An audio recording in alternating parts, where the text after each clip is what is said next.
Good morning, St. Francis. It is January the 5th, 2021, the 12th day of Christmas. Why is it the 12th day of Christmas on January the 5th and not January the 6th, which should be Epiphany, but it isn't in the United States because of a lot of other reasons? It's because of a miscount. When they came up with that little ditty of the 12 days of Christmas, for some reason, they did not count Christmas Day as the first day of Christmas. They made December the 26th the first day of Christmas, and so thereby the count is off. Sing the song, it's all very fun, but this is technically the 12th day of Christmas.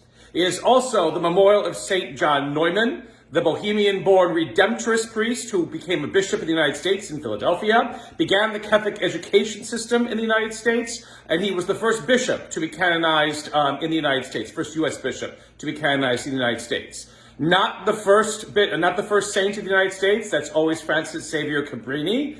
And yesterday, Elizabeth Ann Seton was the first American-born saint. So a lot of designations and clarifications with all of these American saints. Today's gospel, though, is interesting because, again, there aren't many gospels to talk about the early life of Jesus or to keep us at the stable with shepherds and angels and wise men. And so we hear today of the feeding of the 5,000 from Matthew's gospel. An interesting kind of reading, again, to use during the Christmas season, but yet again, one that is appropriate, because who does not eat during the Christmas season? Who does not stuff themselves and then get into ridiculous diet programs the first 2 weeks of January, which then fail by the third week of January? Jesus feeds us and enjoys feeding us. And it isn't necessarily just with Eucharist. Jesus feeds us in many other ways. And so this interesting kind of gospel in which people are hungry, who have been sitting around and listening to Jesus talk and talk and talk all day long.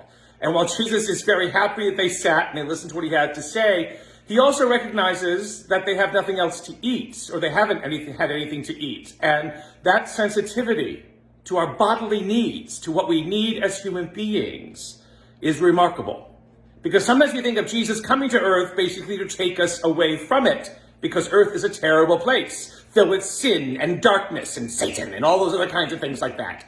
And when we believe like that, we actually make a blasphemy about who and what God is and what God created this world to be. God created this world good. It is fundamentally good. It is at its core and heart good.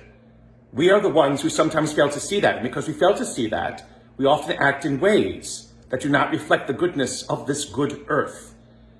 Jesus comes not to take us away from the earth, but to help us understand what it means to be creations of God who have been given a world to make a home out of, where everyone has a place, where everyone matters, where everyone's dignity is upheld and revered. And so this gospel, in which Jesus, again, which we don't know what Jesus was talking about, but we know that he was talking, but what matters in this gospel is that he feeds people. He feeds people so that their bodily needs are satisfied and 12 wicker baskets are left over from that which was not eaten.